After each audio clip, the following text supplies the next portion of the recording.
Semakin banyak sosok yang diusung partai politik, semakin sehat juga pesta demokrasi berjalan. Termasuk di Pilkada Jakarta. Kita sudah membahas tadi nama Anies Baswedan yang saat ini perlahan sepertinya ditinggalkan oleh partai politik sehingga sulit atau menemui kesulitan lah belakangan ini untuk maju di Pilkada Jakarta. Belum juga Ahok ya, Basuki Cahayapurnama yang sampai sekarang juga belum ada tanda-tanda untuk diusung PDI Perjuangan begitu. Kendati dua orang ini justru di dalam survei elektabilitas memiliki presentasi yang cukup tinggi, bahkan sangat tinggi, dua teratas bahkan ya, di bawah Ridwan Kamil sekalipun yang sudah diusung Kim. Pertanyaan saya selanjutnya ke Bung Ciko. Dalam kurun waktu beberapa hari lagi menuju 29 Agustus, nggak lama lagi ini ya. Dua sosok ini, Anies Baswedan, lalu Basuki Cahayapurnama, upaya partai politik ya, dalam hal ini PDI Perjuangan yang punya suara besar juga di Jakarta untuk tetap bisa berkontestasi di Jakarta, apa sih sejauh ini upayanya? Ya tentunya berbicara dengan partai-partai politik ya, ini kan realitasnya begitu.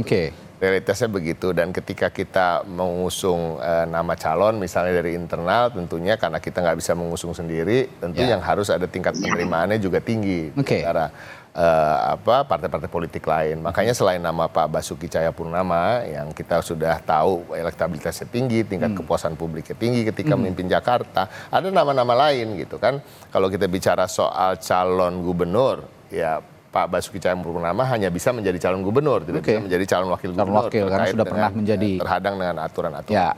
Nah, kemudian ada nama-nama lain seperti Bang Rano Karno misalnya. Bang Rano dia bisa dua-duanya, bisa cagup, bisa cawagup, dan kalau kita lihat pengalamannya sangat cukup, rekam jejaknya baik. Ketika pernah menjadi wakil bupati pernah, wakil gubernur pernah, sekarang anggota DPR RI, ya kan. Jadi secara birokrasi maupun tata kelola pemerintahan dia mengerti betul. Putra daerah juga. Putra daerah, anak Jakarta, dan punya brand Sidul, ya kan. Dan sangat mudah untuk menaikkan elektabilitasnya yang mungkin sekarang belum terdengar karena warga Jakarta nggak tahu ada nama ini yang ada kemungkinan untuk maju. Ada juga nama Pak Jarod ya kan, siapa yang bisa ini kan seperti duit tunggal dengan Pak Ahok waktu ketika Pak Ahok memimpin, dan juga Pak Jarod juga disukai oleh kalangan-kalangan nasionalis ya, pemilih-pemilih PDI Perjuangan maupun di luar PDI Perjuangan. Ada lagi nama sampai sekarang memang kan Bu Risma kita belum fix nih apakah akan dimajukan di mana sebagai calon kepala daerah apabila dimajukan, begitu juga Pak Andika Perkasa, belum juga, walaupun kemungkinan di Jawa Tengah. Di Jawa Tengah juga ada Mas Hendi atau kemungkinan dua-duanya di sana, kita nggak tahu. Jadi itu juga masih menjadi exercise kita sehari-hari di PDI Perjuangan. Nah, ada nama-nama yang memang cocok sebagai hanya sebagai wakil misalnya ya, ada Mas Prasetyo Edi Marsudi. Sebenarnya mumpuni juga sebagai calon, cuma mungkin elektabilitasnya tidak terlalu tinggi, tetapi punya kapasitas, punya kemampuan dan mengetahui betul permasalahan-permasalahan Jakarta sebagai ketua DPRD dari PDI Perjuangan. Jadi nama-nama itu yang masih di-exercise oleh PDI Perjuangan. Dan saya tertarik dengan nama Rano Karno sebenarnya. Ini punya rekam jejak yang panjang. Banyak yang tertarik akhir-akhir ini. Ya, banyak yang tertarik akhir-akhir ini, termasuk saya juga tertarik untuk terus membahas nama Rano Karno ini karena pernah menjabat juga sebagai kepala daerah begitu ya dari PDI Perjuangan. Rekam jejaknya jelas dan dia putra daerah, itu yang paling penting, anak Jakarta kalau kata Bung Ciko. Persoalan PDI ini kan bukan persoalan kader. Nggak kekurangan di Jakarta ya. Di Jakarta itu soliditas pemilihnya itu kuat sekali.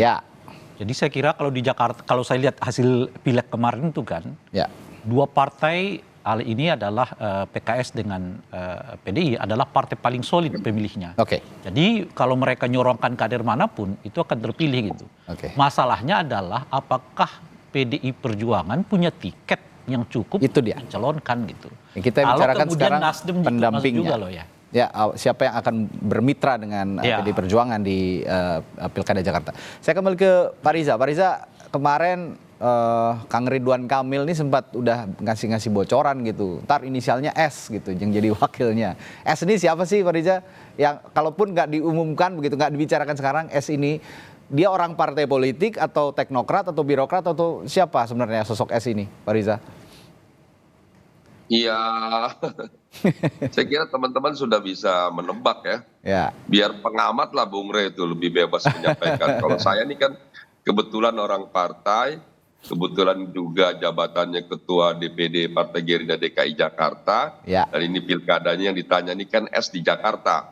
Jadi saya tidak bijak, tidak elok mendahului pimpinan ya. Biar nanti pimpinan, karena di aturan undang-undang itu memang pasangan calon itu harus mendapatkan rekomendasi daripada DPP ya. Untuk itu jadi kewenangan ada di DPP. Kami di provinsi itu hanya melaksanakan mengusung ya, mendaftarkan, kemudian nanti mengkampanyekan, memperjuangkan untuk kemenangan pasangan calon. Yang diusung oleh partai-partai politik. Jadi saya kira sudah dijelaskan beberapa kali oleh pimpinan partai, juga Kang Emil, juga Pak Dasko, sebelumnya juga Pak Erlangga Hartarto juga menjelaskan. Saya kira silakanlah publik menebak-nebak siapakah yang bersangkutan. Yang pasti adalah dari partai politik tentunya. Dari partai politik, Kang Emil itu diusulkan oleh Partai Gerindra, kemudian juga didukung oleh partai-partai lainnya, termasuk Partai Golkar tentunya, dan partai yang ada di KIM. Dan tentu kami juga berharap segera akan ada nanti partai-partai di luar KIM yang juga memberikan dukungan ya. Jadi sekali lagi tadi disampaikan oleh Mas Ciko, Mas Rey, KIM ini tidak hanya di Jakarta, tapi cair di 545 ya. Bahkan kami juga banyak sekali memberikan dukungan sama kader-kader di PDIP. Tadi kalau disampaikan PDIP memberikan dukungan 8 ya. Yang kebetulan kepala daerah dari Gerindra, 9 dari Golkar, dan seterusnya.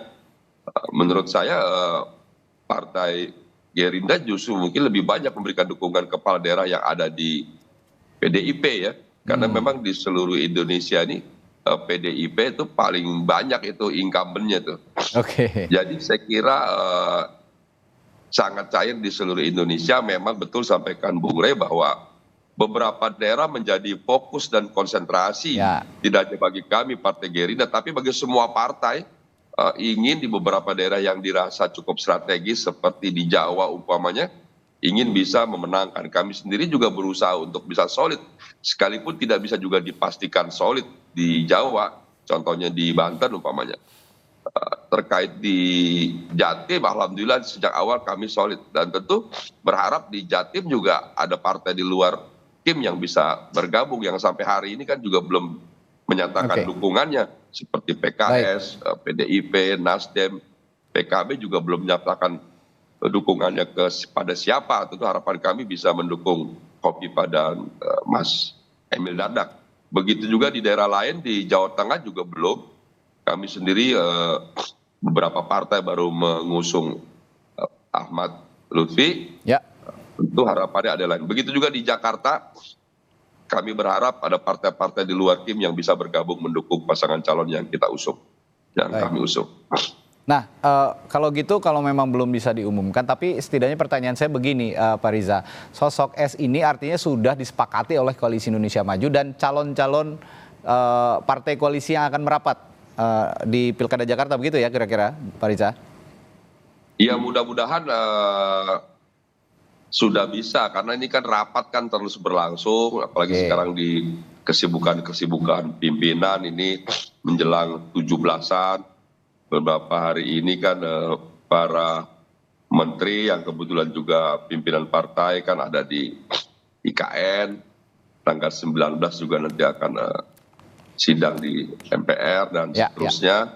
Jadi saya kira segera nanti akan disampaikan. Beberapa hari ini juga Pak Dasko menyampaikan, Kang Emil dan lainnya. Jadi kita tunggu sajalah ya. Saya kira tidak lama lagi nanti siapa yang akan disampaikan. Kang Emil juga sudah menyampaikan nanti akan secara bersamaan disampaikan oleh pimpinan.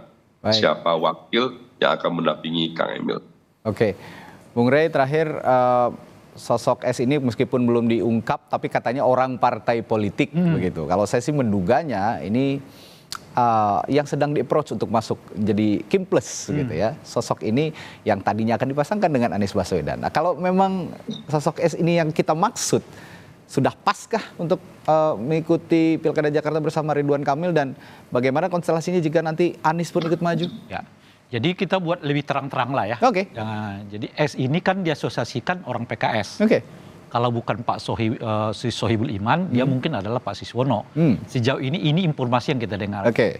Pertanyaannya adalah kalau ternyata bukan ini, apakah PKS akan tetap ikut apa tidak? Itu dia. Pertanyaan. Karena kan salah satu faktor mereka tanda kutip ya, karena belum terjadi, meninggalkan Anies itu karena merasa Anies enggak mau terima Sohibul Iman sebagai wakil gubernur kan. Gitu, ya. Itu satu. Saya kira kita harus lihat dulu tragedi pemunduran dirinya Pak Airlangga. Airlangga Hartarto. Ya. Jadi kalau kita runut kembali tuh, setelah RK menyatakan dirinya menjadi siap maju ke Jakarta, tiba-tiba begitu banyak spanduk ya yang bertebaran di Jakarta yang terkait dengan Kaisang. Dan kira-kira gitu. Ya. Muncullah asumsi RK mungkin akan dipasangkan dengan Kaisang.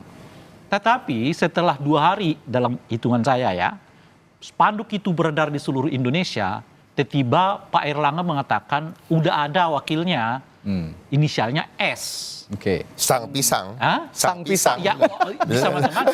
Tetapi S itu kemudian justru lebih asosiatifnya bukan ke Sang Kaisang. Lebih asosiatifnya itu ke Siswono sama Sohibul Iman tadi gitu. 2 hari setelah pernyataan Pak Airlangga itu, Pak Airlangga menyatakan mundur sebagai Ketua Umum Golkar gitu. Apakah rangkaian peristiwa ini dalam satu frame atau itu peristiwa yang terjadi sendiri-sendiri? Nah, mungkin butuh beberapa detail lagi gitu. Oleh karena itu, kemarin misalnya PAN dalam Pak Zulhas juga mengintrodusur nama S itu.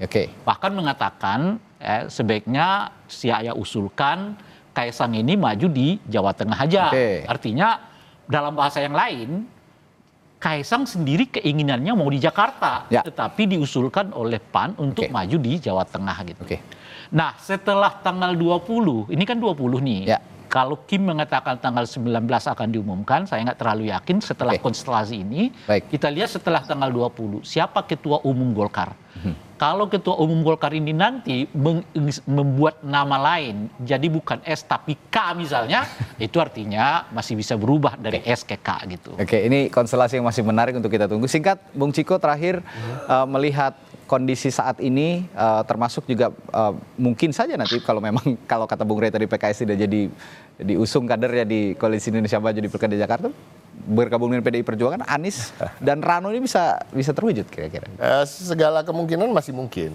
Segala kemungkinan masih mungkin, tapi yang menjadi fokus dan perhatian kami sekarang adalah kami berupaya untuk merealisasikan harapan-harapan warga Jakarta agar ada calon-calon yang mumpuni, yang punya pengalaman, berkompeten dan juga diinginkan dan diharapkan bisa menyalurkan, membawa aspirasi warga Jakarta yang begitu heterogen dan tantangannya begitu berat ke depan. Dan harapan kami tetap itu tadi, kalau bisa 3 nama yang berada di urutan atas survei seperti Pak Anies, Pak Ahok dan Pak Ridwan Kamil bertarung akan sangat menarik dan yang diuntungkan adalah warga. Baik, terima kasih. Dan demokrasi kita. Baik, terima kasih para narasumber saya pagi hari ini. Ada juru bicara PDI Perjuangan Bung Ciko Hakim, lalu analis politik dari Lingkar Madani Indonesia Bung Ray Rangkuti, serta Ketua DPD Partai Gerindra DKI Jakarta Pak Riza Patria. Terima kasih Pak Riza sudah menyempatkan hadir pagi hari ini. Mas Ciko, Sehat selalu, sampai jumpa kembali. Ya, terima kasih. Baik.